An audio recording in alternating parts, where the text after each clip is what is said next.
Hi, everybody. Great to see a really full room, a big room, really full. That's great. And it is a really great honor, I agree with Doug, to get a chance to say a couple things about Ros Naylor and introduce her to you all. Ros Naylor, the fundamental facts of Ros Naylor is she works at Stanford University. She directs the Center for Food Security and Environment. She's a professor in the Earth Science School there as well, and she's been there a long time. She got her PhD there, she got a master's at the London School of Economics, and a bachelor's at Boulder, but I think you'll agree that swamping all of those credentials is the fact that she started as a first-year student here at UVM in 1976, and told me today that that's where she was introduced to a lot of the classic books and ideas, Small is Beautiful, things like that, that set her on that path through all those distinguished institutions all the way to her leadership role now. So I don't know about you, but I feel like claiming most of Ros for that 9-month or 18-month start she got here or whatever it was. And I think you'll see when she talks that she has gone a lot of amazing places and thought a lot of amazing things. She has this unique global view on the food system globally. She takes this kind of food security and environmental angle on food systems at all scales, from local ones that we all talk about a lot here, but also really global ones, global commodity flows and environmental impacts of them, and you'll see that. I think that's a really nice perspective to add to this mix here with our kind of regional local focus, to try to understand the way that fits into the variety of food systems that are there, and to see where it can be applied and scaled up elsewhere, and what the limits are to applying it and scaling it up elsewhere too. I think both are equally important to understand. So I ran into Ros first when I was a grad student at Stanford, and she blew me away and intimidated me, frankly, and still blows me away and intimidates me a little bit. Mostly for the amazing blend she has of everything from field trials to discussions with global food system players like Cargill and others. So she can be in the field in Mexico trialing different nitrogen regimes, but also discussing with some of the biggest ag companies about how they can get more sophisticated about being sustainable. So that's a really nice breadth of experience as well. You'll notice she has boundless energy, which she needs to have to take on things like palm oil globally and China's fisheries policies and things. And again, I've said it before, but this blend of kind of sharing the values that first got into her in Vermont, but also having this perspective about how global food systems can work and the range of ways they can work is a really great addition to this program and an enriching thing for all of us. So we're lucky to have her here, and could you please join me in welcoming Ros Naylor.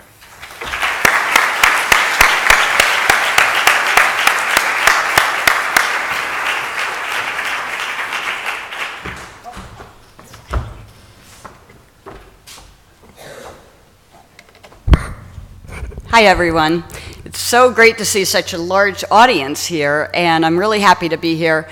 I loved my time at UVM, by the way, and unfortunately the in-state tuition at Colorado pulled me back home again, but I might have stayed the whole time, and I'm really very, very happy to be back here talking to you about a topic that I really started to become interested in while I was here.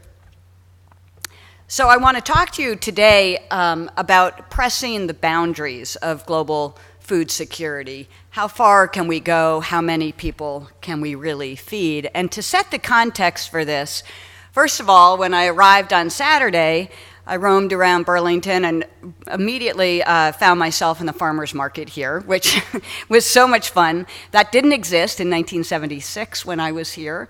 In fact, the waterfront was a junkyard, actually, kind of a toxic dump. And, this place is really spiffed up quite a bit. And it really reminded me of how much I want to draw your creativity and values and knowledge of working with systems that you're intricately associated with to think about big picture problems. How do we scale this up to these huge issues I'm going to be presenting to you today? So I want to just set the context with how I view the world. You know, when I'm doing my own field work, I'm like walking around in places like this, not quite as gorgeous as what you're dealing with a day-to-day basis here in Vermont, but really what keeps me up at night and what really leads me to my thinking and my job is this slide. You know, over here on the right-hand side, we're watching the population of this planet growing. That's how fast it's growing as we're going to be speaking here. So we have 7.17 billion people on the planet. And the big challenge that we face for humanity is, you know, can we really feed this population adequately with the nutrition that really serves their life in terms of cognitive development as well as physical development. And it's super challenging. Here you'll see number of births every 8 seconds, number of deaths every 13 seconds. And when you think about the pulse of humanity, the challenge of meeting the needs is huge. The way I tend to think of it is, can I address some of the big picture problems? So if we look over here, we see the world's most populous countries. China with 1.3 billion, India with 1.2 billion. India will surpass China pretty soon. United States with 318 million. Indonesia, Brazil. I always feel like if I can know something about these largest economies and what's driving their demands as well as their food systems, this will contribute a lot to how we see and experience our food systems and their impacts on humanity. And some of the impacts are that agriculture, has been mentioned, is the largest water user on the planet, the largest land user, one of the largest contributors to climate change, one of the biggest threats to biodiversity, and so forth. And so this all really matters for all the things that we care about. So we think about population, but I also, as we move into this next couple of decades in this century, it's not just population that's going to be dominating on the demand side. It's going to be income growth, and it already is income growth. Emerging economies are having very rapid growth. Their diets are changing very rapidly, moving into meat-based diets that are creating a larger demand for oil seeds and for grains. They're moving into transportation, and the use of our agricultural crops for fuels is something that is already occurring and is likely to become scaled up quite a bit more. And even the food types are moving into much more processed foods. And so the demand features is population and income growth as we move ahead. And so what drives me and my thinking and research, and Taylor and I talked earlier, he said, you know, what do you worry about the most? And it's these faces I really worry about the most. These kids, 1 in 5, just like Vermont, about the same numbers, 1 in 5 children are, you know, insufficiently fed, don't have the nutrition for cognitive development, physical development, to stave off disease and so forth. And it really puts a big burden on how countries can deal with their economic growth prospects, their educational prospects, their own development, really. And it's not just that, so this is a little girl that is in our field site in Benin, West Africa, working in the market, selling some of the vegetables from one of our systems. And she's, when you look at her eyes, they're just glazed. You know, she has all those signs of unfortunate, very severe and chronic malnutrition. But I think her situation will improve over time. But even in China, 300 million kids don't have iron and other micronutrients actually for cognitive development. And this will become a really major drag on China's economy as they go forward, with so many people at the tail end, the lower income part of their distribution, poorly nourished. And the same even with US. Our income distribution has become so terrible now that we have also 1 in 5 kids that's going to school malnourished. And I think Vermont's probably doing a better job than any other state I've heard in terms of meeting good nutritional needs. So when we look at this, it really doesn't matter what country we're looking at, and we can't point the finger to say those poor and starving people. They're all around us in every single country, right?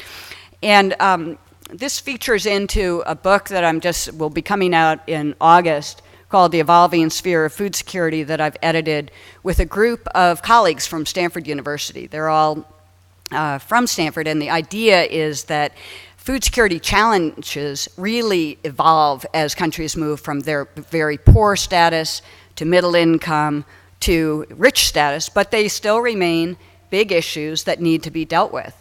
And in fact, another part of the evolving sphere is that policies that have been set up maybe a long time ago to meet food security needs, for example, our Farm Bill that you just heard about, it itself is evolving, but it's also having very large impacts on the incentives and food security outcomes of other countries. And so the world is connected here, and we need to recognize that we don't live in a bubble.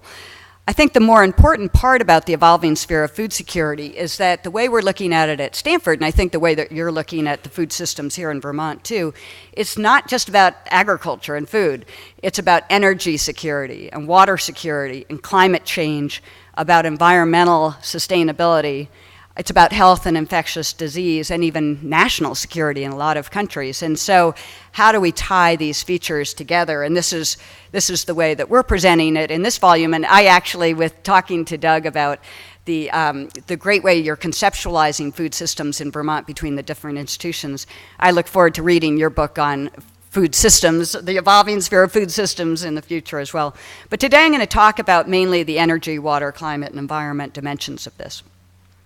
So I want to go back to thinking even 50 years ago, some of the big challenges that we faced globally were in South Asia, massive famines in South Asia. And some of you are old enough to remember those famines, a lot of attention to them. And this is really what started the international investments in agriculture, the transfer of technology, agricultural technologies from the developed world to the developing world, the CGIAR and so forth. But the seeds of the Green Revolution really started during this period of time, and it wasn't just about the supplies of food. It is about having enough supplies, but it's also about the access and what price that those supplies come in. Can people actually afford to buy the food? Oops.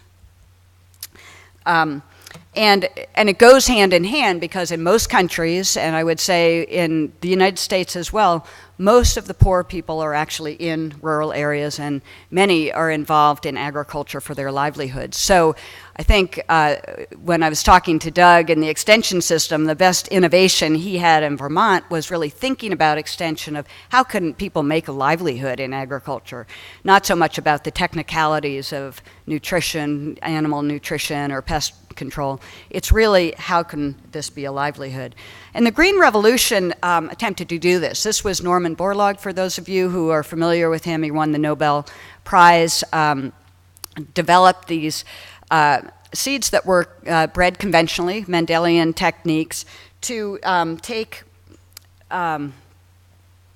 some of the tall-statured rice varieties, for example, in Indonesia, and this was also done for wheat in Mexico, with some of the shorter-statured varieties in Taiwan, and cross them in ways where the plant architecture could change to take up more nutrients, to allocate more nutrients to the grain as opposed to the biomass, to not be so tall that it would just lodge or fall over if there was a rain or a heavy wind, and thereby just through, this thing is sensitive, thereby through just breeding, create a much higher yields.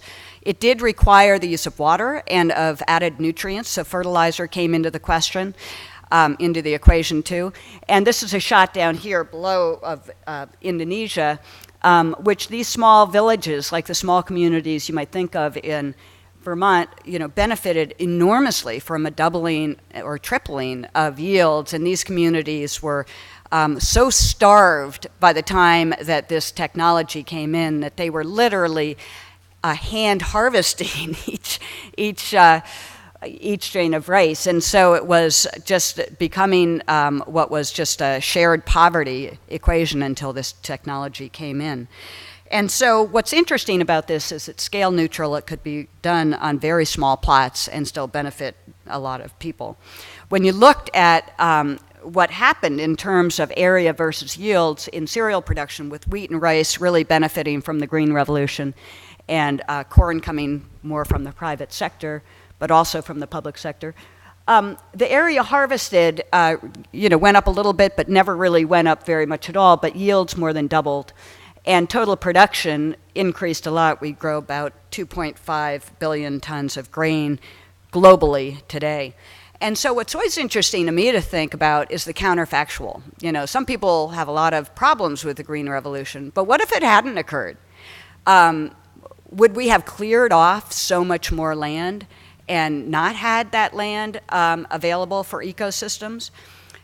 Did population explode because we had the Green Revolution or not? You know, and I think if you look at the data, you can see that countries that were most successful in agricultural development, that had the fastest rural growth, also were able to take their population growth rates down. It was the countries that missed out on any kind of rural growth where you still see extremely high fertility numbers and fewer women going to school and poorer healthcare systems.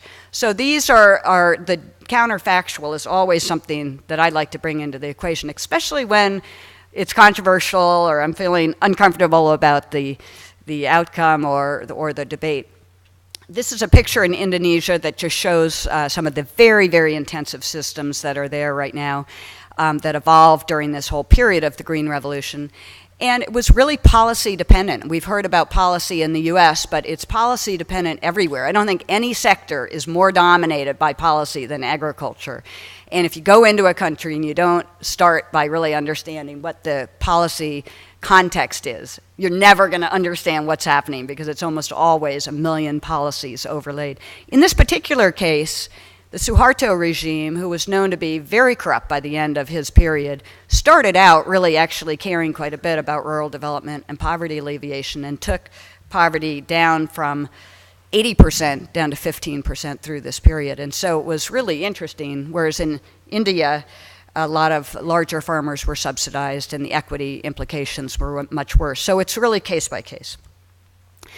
But there's still a lot of challenges. People were left out of this process. It didn't really benefit everybody. And India, I just mentioned, there was poor states that really didn't benefit at all. Africa was largely left out of the Green Revolution in the 70s and 80s. And the transfer of technology has been very difficult for a number of reasons. In all of these cases, there are these linkages, these connecting the dots to health and water and energy and land preparation.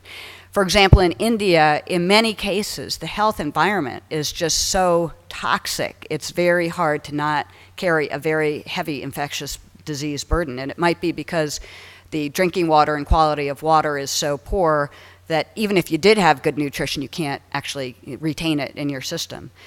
Water in Africa, there's only 4% that is even irrigated in Africa, and it's really hard to adopt a green revolution or adopt nutrients if you'd have very irregular water, and that's the case in many countries there. And in some African countries, there is water very close by, but not the energy to lift the water to the farm plots, and so it may be simple technologies.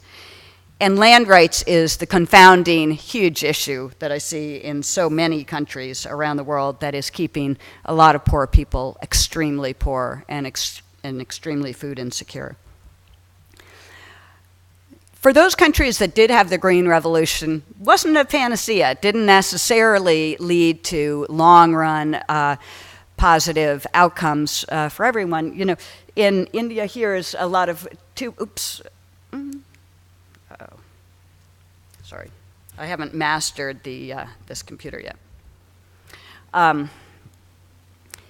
Here you have a lot of pumping of groundwater systems and tube wells, and this all was part of the Green Revolution of developing these very large irrigation systems, and they were overdeveloped and overscaled many of the times and led to serious depletion of water. And when there was water depletion, you know, farmers just built in more tube wells and pumped groundwater. And so you're seeing a serious water problem actually in India. And actually, I don't know how many of you were focused in 2012 when they had that huge brownout. But this was a period where it's linked to climate. The monsoon came late. Hydro wasn't working very well. Farmers didn't have water. They started pumping much more water. They were really burdening the energy system with pumping. There was a lot of corruption in the sector and people stealing energy and so forth, and it was hot and people in cities were using more energy. But a lot of pumping and energy use in this case was contributing to a brownout that affected 600 million people. That's That's like almost a tenth of the world population in this one brownout that lasted several days. And so these things really are connected. On the right-hand side there is a system where it seemed easier to put in the irrigation, but too expensive to put in the drainage, and you wouldn't really see the drainage problems for 25 years, and the economic numbers just didn't pencil out. And so this is what you had, a lot of salt built up, and it just wasn't sustainable. And these are the kind of large-scale problems. You get institutions built in, you get investments that didn't really cover the long-run future, and they lead to really serious problems for food security over time. We've been working on alternative models, particularly in Africa, on the irrigation front, of taking very small-scale distributed water sources and using renewable energy. These solar panels are directly coupled. They don't have any batteries associated with them. They can draw water 30 meters in depth or across fairly large horizontal distances. And we use them actually in these women's cooperatives on the right to grow vegetables, just like what I'm seeing in Vermont. They're doing the same thing exactly. And the biggest crime is that kids come in and steal the carrots. And okay, if that's the biggest crime, that's okay. But their numbers, as we've evaluated, we've done randomized trials and evaluation of this, as we've evaluated this system, it's just phenomenal. Not only the income growth that these women are seeing, and they always underreport because they don't want the technology taken away from them by the men or by the more wealthy women in the villages. There's all sorts of social issues here. But the nutritional aspects of the kids has just really improved quite a bit. And so this can occur on very localized scales in very harsh environments with the right technology. These women, it's not just a gift. They've formed their own cooperative and have formed their own credit union and are funding this themselves after only 2 years. So it's really quite phenomenal. These kind of water issues are going to be more important as we move into this century. By 2025, it's estimated a third of the global population is going to suffer from water stress, either the physical stress, which is in red, or just economic. They don't have the money for the energy to pump the water or to get the water to where they need it. And it's going to become even more critical as we have climate change. And I know Vermont just had a climate assessment. I know you're worried about it here in this state, but it turns out that it's a huge global issue. And as I mentioned, agriculture and livestock is a contributor to climate change too. One of the main features of the IPCC work and the scientific work in this area, the agreement really is around temperature change. There's no disagreement on how much temperature is going to increase. There's more disagreement on where it will become more or less rainy and when it will become more or less rainy, or when the climate extremes will occur. But the temperature change is very straightforward. And what this graphs are showing is, if you think about the past century, from 1900 to 2000, there's some distribution of temperature. Here's the mean temperature, growing season temperature over land. Some years were much colder, some years were much warmer. And the expectation is that the whole distribution will move out so that the warmest types of growing season temperatures we've seen in the past will now be the average of what's in the, by the end of the century. The question is, will it be even worse than that? Will the warmest temperatures we've seen over the past century, in fact, be cooler than anything we see in the past? And this is what I was exploring with my colleague David Battisti. It obviously relates to agriculture because there's temperature stress on crops, there's temperature-related moisture stress, there's a loss of the crop genetic diversity that you need for further breeding, whole host of issues here. So think about this picture in yellows and reds when I show you the maps of our research. And this might be in yellow or green, okay? So by the middle of the century, what we're finding is that these countries in the tropics and subtropics, 70% to 100% are going to be facing growing season temperatures 70% of the time that are hotter than anything they've ever seen in the past. And by the end of the century, we're in a completely new climate world. And this is with an A1B strategy. It's fairly conservative relative to business as usual. And so where we're heading with agriculture really is going to look entirely different, even if we mitigate now, because even if we mitigate completely today. Still by 2050, we're going to be seeing these effects, and it's only till later that we'll see the improvements. So these are major issues, and I'm glad that obviously a lot of you are focused on them. It's harder to get the whole global community focused on this, because when we think about the kind of breeding we had in the Green Revolution, okay, we had specific traits and they were adapted, but it takes 10, 20 years to get, breed for some of these traits and get them out in the field and so forth. And so the attention on this and the strategy really needs to be set now to move forward to where we're going to be in the future. It's not just tropics and subtropics. Obviously, in the U.S., we've already been seeing a lot of very hot seasons. And what this graph shows is in the red, the number of sort of record high growing seasons in the summer versus blue, record low temperatures in the summer. And in the past decades, it's been about half and half, same amount of records highs as records low. But now in the past decade, we've seen twice as many extremely hot events that have really stressed out crops as opposed to cold events. And I think we're just going to be heading more in that direction as we go forward. So let me just step back and say, okay, we've got these big issues, but what are some of the successes? A number of countries have weathered the storm and really gotten their agricultural productivity up. Where are they now, and where is this leading us?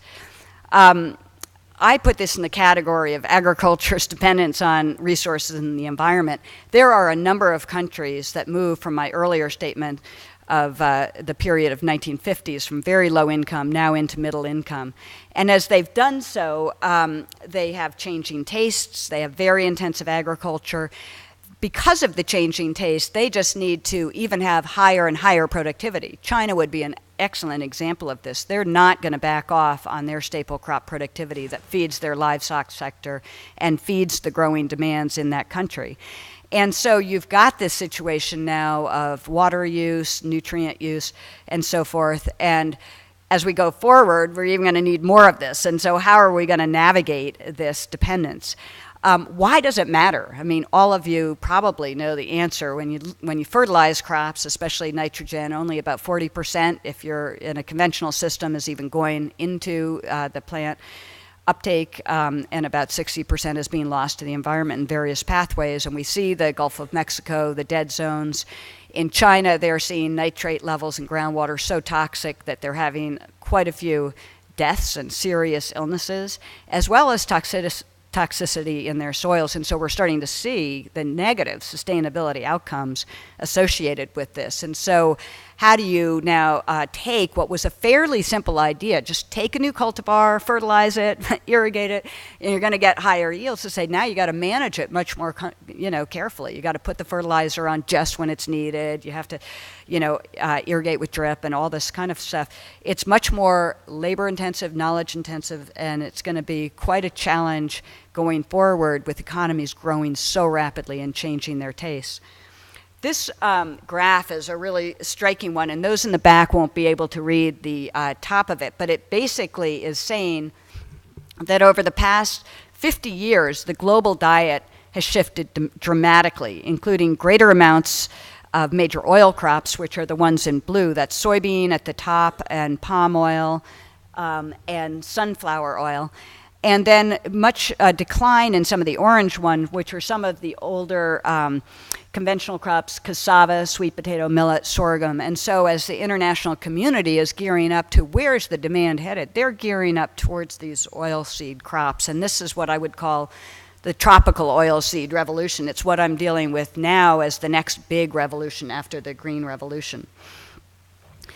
And this is soybeans in Brazil. Many of you have probably seen pictures of this. The expanse is so large. If you go into Mato Grosso and just drive up the BR-63, it's just so large you can't even take a picture of it. So it's just phenomenal, the extent of the soy revolution, both in the Cerrado, the grasslands, and pushing up into the Amazon. And last week I was in Sumatra in Indonesia, and this was taken on a plantation where they were converting. This is a small 4,000 hectare field, but it's associated with 12,000 hectares adjacent to it that have already been planted and that are already growing. And the size and scale of the oil palm and the palm oil demand is so phenomenal. It's been growing, doubling. The volume of demand and hence the supply has been doubling every decade now since the 70s. And you're just seeing this total escalation in the amount of investments being put into this crop.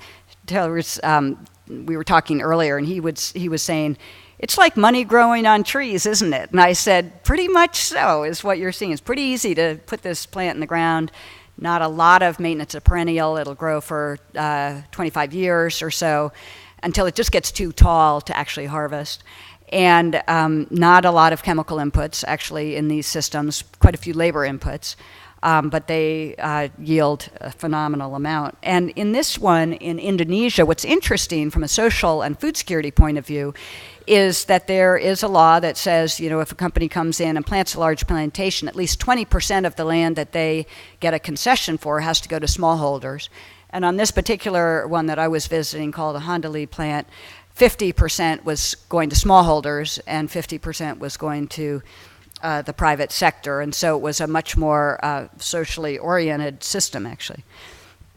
But what's different about the Green Revolution and the tropical oilseed revolution is the Green Revolution, rice and wheat mainly, and this is soy and oil palm. You had here growth over the period, 84% in rice and wheat was the big one, 262% growth. But you're now oil palm and palm oil production is surpassing that. It's just phenomenal growth relative to what we saw in the grains. Most 82% of the growth came from yields in the Green Revolution as opposed to area expansion. And in this tropical sector, 50% of less is coming from yields and most is coming from area expansion. It's really not hitting sub-Saharan Africa yet, but it will be.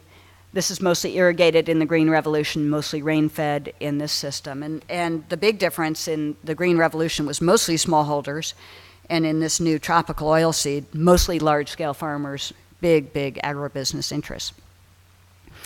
And the purple bar here is the oil yield that you would get out of each hectare for palm oil relative to the alternatives, which are soybean, sunflower, and rapeseed. And so oil palm, as much of a villain as it is an unbelievably high yield of oil per hectare. So if you're going to put your hectares into any oil, it makes sense to put it in palm oil because you're going to get a lot more oil out of it.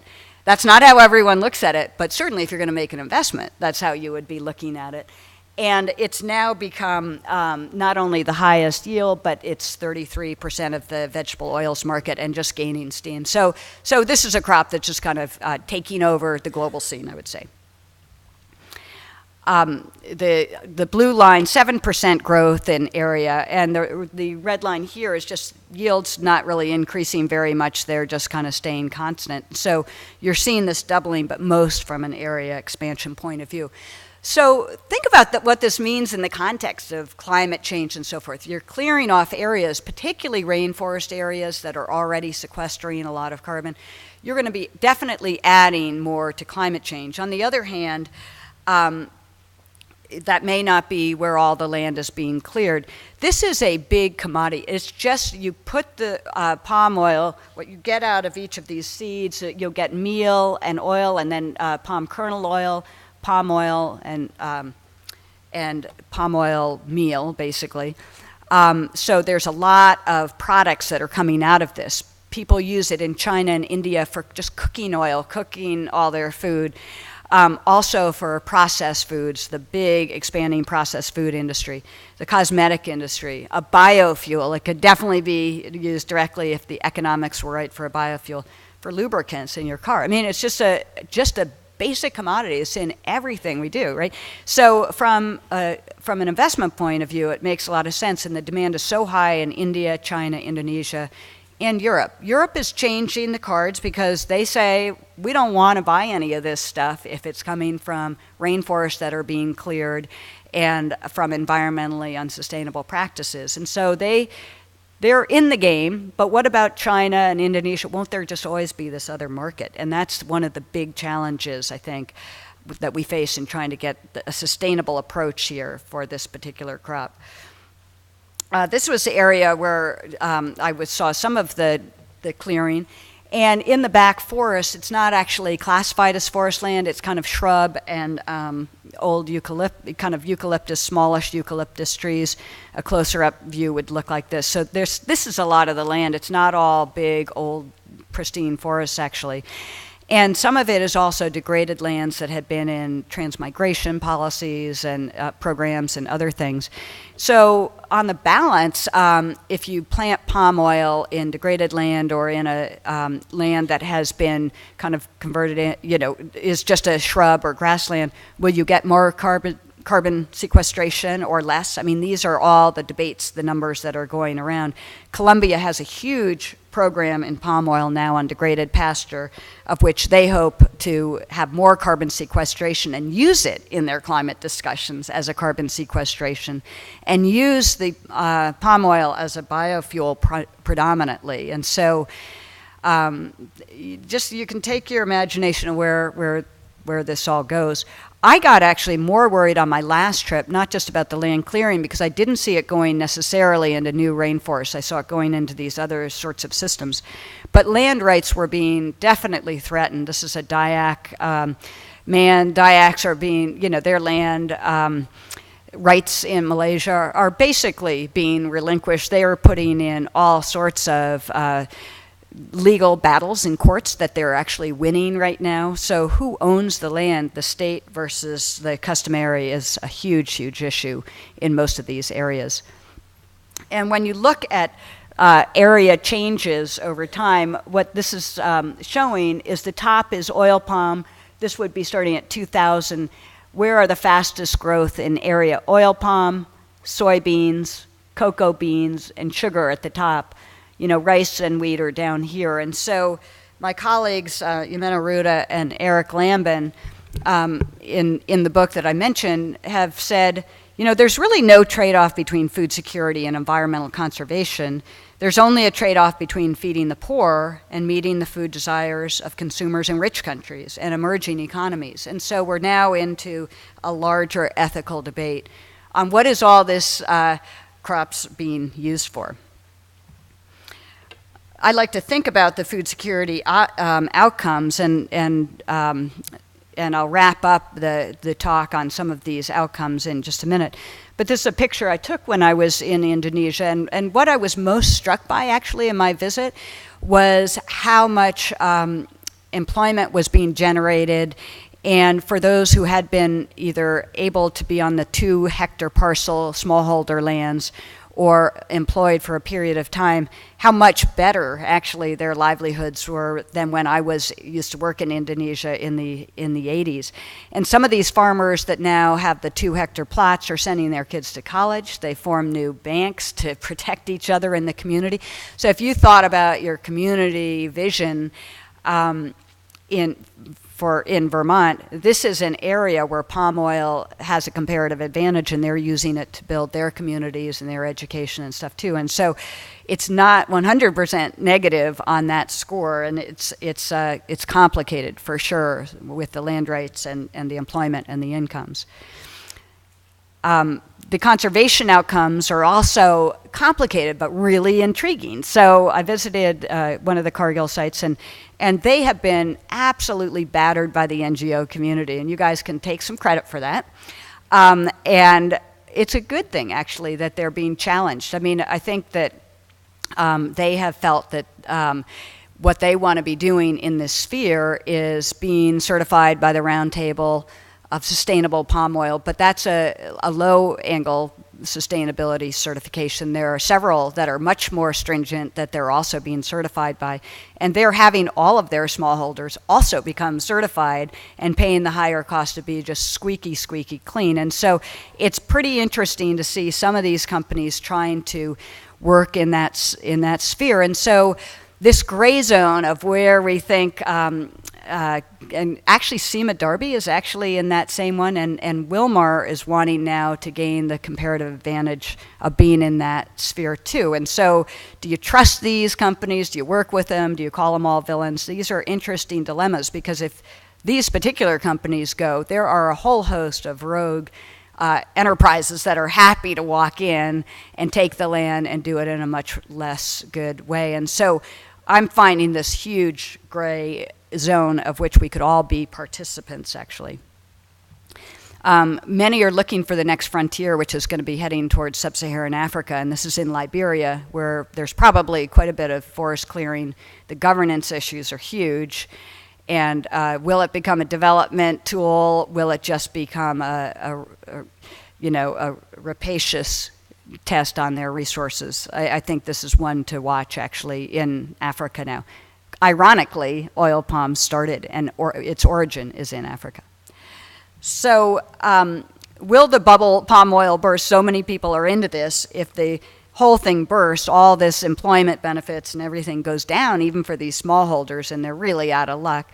But the industry, this is sort of a trajectory of biofuels, where we have in the gray down below, we have the ethanol here, and here is the biodiesel, and biodiesel would be in the top portion of this curve here. Basically, biodiesel could take unlimited amount of demand. I mean, if this becomes economically viable for a biodiesel, you could convert the entire tropics to palm oil and just keep fueling cars. So that's one option, or not. So, I'm just saying there's a huge demand, and it's not like food where it tapers off. It's a big demand. There's a lot of opportunities there if they want to use it. And so Europe is saying we're not going to import this if it's not done sustainably.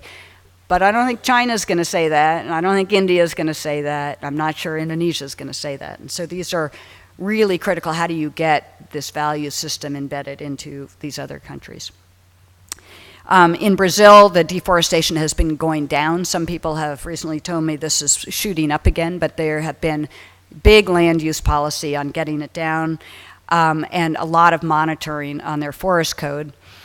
And when you actually look at their own activities, some of the cattle producers are starting to intensify their pastures and keep the 80% of pristine forest intact, according to the forest code. This was a farmer I visited here, working with the Nature Conservancy, really just innovative and spurring a lot of others to do this.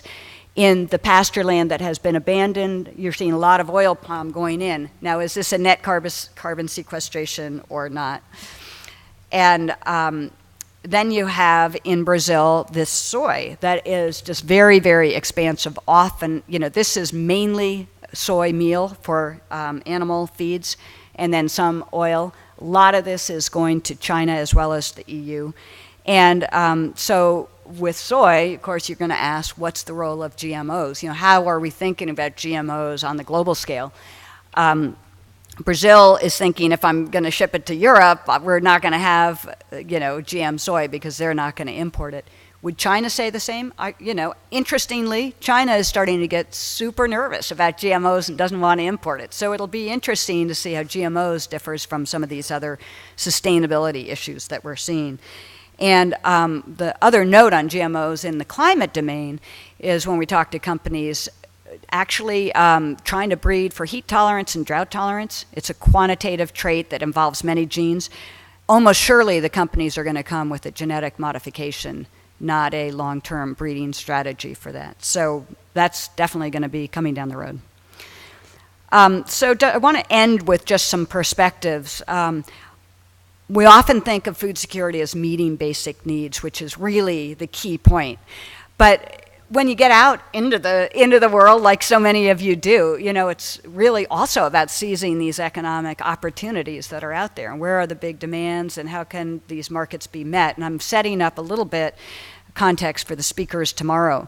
There's so much politics, as I mentioned, around food and agriculture, some around domestic producers and consumers, some around agribusiness and the support agribusiness gives to political leaders and the economy.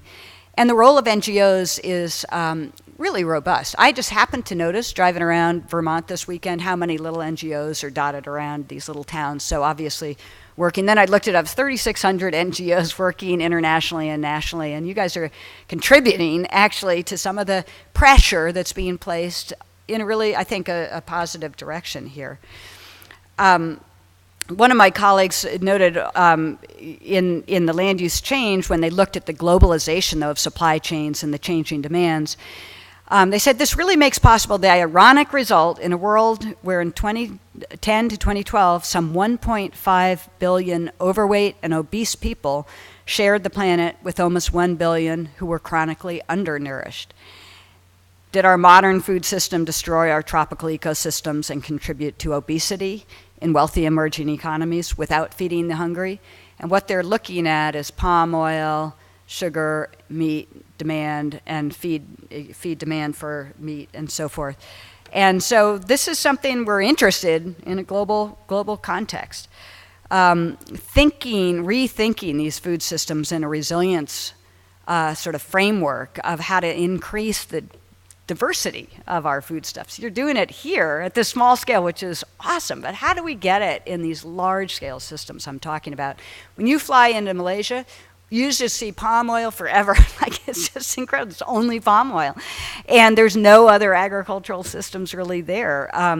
And so how do we think even about rice, wheat, and corn, of diversifying it into much more diverse kinds of commodities, not commodity systems, but foodstuffs that can serve food security needs in the future. And think about these villages. Actually, a lot of villages look like this, with a lot of different crops that are farmed around the village. So I'll leave it with that, thinking about the future of food security and demand, and take any questions. Thank you.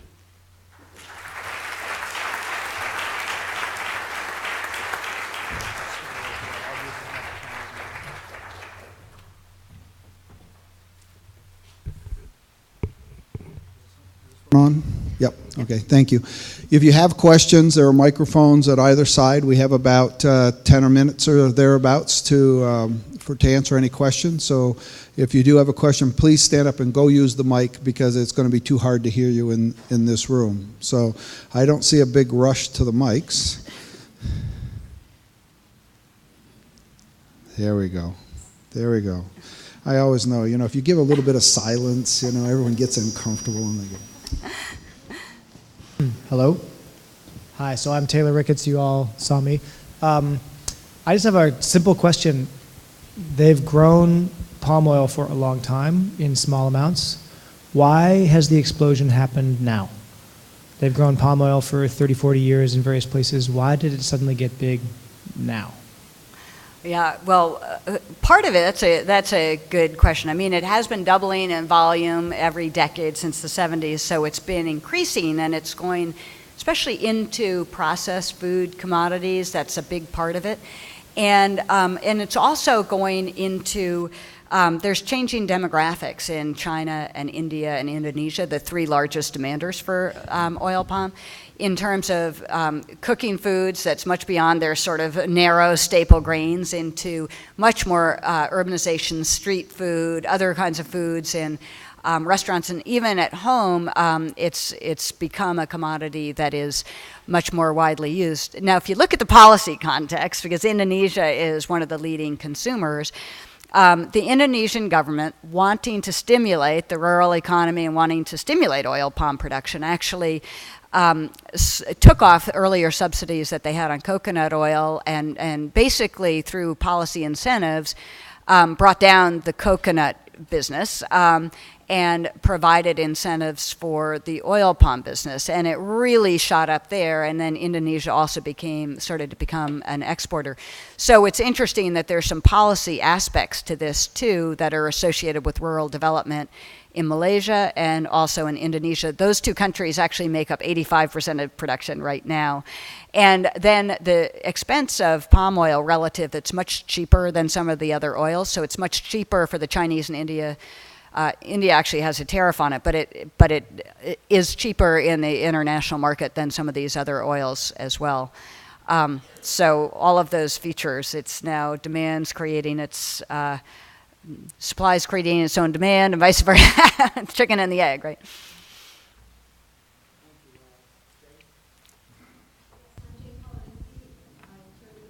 Development and Applied Economics here at UVM. And I was very interested to see your first slides on the Green Revolution, and my mind was going one way, and then to see your, well, here we are many, many years later, and it wasn't as great as we thought it might be, and then you moved into the next Green Revolution, which was palm oil. But there is another older Green Revolution going on that I'd like to know your opinion on, or your thoughts on, and that's the whole Feed the Future campaign, which is combining USAID, U.S. agriculture, pioneer seeds in large crops, corn, rice, and wheat across large land bases across the world, and calling it, look at what happened with the wonderful Green Revolution, we're doing it again to feed the world. Can you share some thoughts on the Feed the Future campaign? Yeah. Yeah, that's a good question. I'm actually not 100% negative on the Green Revolution, because I think when you look at China and Indonesia, both those countries, two of the largest countries in the world, had poverty and hunger rates at 80% of the population went down to 15%. It was phenomenal, really, what it did to actually get food on the plates of people. So, and provide employment and incomes and so forth. There were these problems, though, that appeared, especially on the resource side in many countries that didn't put in the right investments and deal with it, and then nitrogen runoff and so forth. So those problems came later, but I would say that the main goal at the time, and remember when these investments were made, the famines were so serious. You're going to do something about it. Now the resource elements have come in, and we absolutely need to recognize those. So the Feed for Future, it's interesting because they are taking some of those same lessons, but so they know what to do. We know a lot about breeding for these particular crops. There are seed companies that have been doing this for a long time. There need to be more private sector activities in some of these areas that haven't been exposed to any benefits and so forth. On the other hand, some of the minor crops probably have gotten ignored, and one of the areas that I focus a lot on is those crops that were going down in the demand, the sweet potatoes and the sorghum and some of the more local commodities and leafy green vegetables and things that actually would add more nutrition that would be more suitable to the environment, as opposed to changing the environment to take on this new commodity. I also am really worried about the impact with the Green Revolution, we dealt with calories, and we got the calories on the plate. But then we realized in China, okay, now the second phase, they really need micronutrients and iron and so forth. And they need to change they need to redo the whole thing and get into those micronutrients. And somehow this Feed the Future is not necessarily doing that. They are going into a diversified crop, but the things we hear about are the big commodity-based systems, which seem to be demanded on the ground too. And I think it's a mixed card. I mean, I think it's good that we're in there, that we're focused on agriculture again in the United States, because we have had a long period of just ignoring the global picture altogether. On the other hand, being much more diverse and thinking about the resilience, given the lessons we've learned, would be really, really good. And these contracts are farmed out to groups that have had a long-term involvement with them in the past. For example, Stanford would never get a grant, would go through the land grants, and it would go through different groups, that private sector that have been associated with certain land grants. So it's really hard to break some of that. I don't even know how to get into it hardly, except to say that I'm glad there's a focus on agriculture, and I hope it's more diversified over time. Thank you, Roz. Next question. Hello, my name is Luis Yepes, and I come as part of the Breakthrough Leaders. He's the opera singer, by the way. He'll sing for us afterwards. Hello. Do you believe that the reason why they're focusing so much in the palm oil is basically because of the lower cost for manufactured goods, or do you feel that it is basically a function of preparing for a future in which fuel is going to be much more scarce in regards to oil? Good question, and I think that actually most people are into oil palm because it's just a an incredibly lucrative crop to be in, and they're seeing this big demand. I mean, I don't think that the groups that are doing it are worried about energy security in the future, but they see the opportunities if the prices with diesel and biodiesel are better, that it could be a huge input, and then this could be a long-run sort of moneymaker. Now, I think the intention is good in terms of some of the income growth of smallholders and I have to say some of the areas that I went to, the development in terms of schools and nutrition, all this is so much better than it used to be in some of these remote areas. On the other hand, you got all this land use change, it's so mixed. But it's a huge, huge, huge opportunity. Very little cost. You can have a plantation that's very remote and not really have to deal with it all that much. There's a plantation manager with a bunch of people that are going to work and harvest and maintain, but it's not like an annual crop that you have to be on the ground and fussing with a lot. It's just agronomically doing its thing quite easily, and you can just make it better by more assiduous, attention to it. So I think the attention is, because it's such a moneymaker, and there's, contracts between the suppliers and then the purchasers in terms of how this can be used in a whole range of different commodities, obviously, from foods to cosmetics to fuels, and it's cheap, and it's just one of these agricultural products, pretty cheap and easy, and it's just starting to dominate. One more thing. Do you see that the communities where the palm oil is being planted, they mostly get their food from out of their own local vicinity, or are there being efforts where they are planting foods for themselves, for their communities? Yeah, so I've seen, most of what I've seen is the 2-hectare plots being allocated entirely to oil palm, and then some garden vegetables and so forth, and purchasing food. I didn't see a lot of but these are areas that otherwise had been rubber. They kind of been into these commodity systems in the past.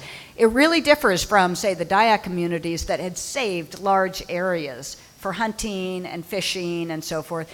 And because they hadn't cultivated those areas, the state said they don't have a claim to them because they had never cultivated them. But actually, they were their areas that they saved for all of this hunting and gathering foodstuffs in the forest and everything else. So they are definitely losing that. So there's these different groups, pro and con, but probably more purchasing of food. And what they'd be purchasing is not what you'd see in Alaska of just like really junk food. They're purchasing rice and the other things they've probably been purchasing for a while, actually. Yeah. Thank you. One more question. Thank you. My name is Megan O'Rourke. I'm a professor of sustainable food systems at Virginia Tech. You talked about the disparity between 1 billion undernourished and 1.5 billion overnourished, and I wonder what your thoughts are in terms of trade policies in contributing to those problems, or alleviating them, or what's the role? Yeah, this is a great question, and I put that slide in partially to set up my colleagues for tomorrow. So Nick, don't worry, I won't take away. This is going to be discussed quite a bit tomorrow, in much more detail. And surprisingly, I mean, when we look, say, in the United States, the poorest, malnourished, are also the obese, because they can't afford the better quality foods. But trade policy, the globalization of the economy is definitely contributing to this, because palm oil, the question that I just had before, palm oil would not be so successful if you couldn't just ship it around. I mean, this stuff, there's from the mill, they're in refineries, tankers. It's like an oil product, so pipelines, we said, why not just build a pipeline right into the Chinese market, I mean, this globalization is making this very easy and profitable to do, and if you didn't have that, this wouldn't have gone so far. So that would probably be an additional answer to Taylor's question of why so much now. I mean, the world is connected in ways that it never had been before. And this last, site one of the last sites I was on a couple of weeks ago, the managers of the palm oil were walking around with iPads and stuff, and they're, just immediately communicating. So the world is connected in ways that make this possible. And I think let's hold off a little bit and explore that more tomorrow on the behavioral and cultural, because I think it'll come up quite a bit on the geopolitical. So thank you, everybody. It's a fun discussion.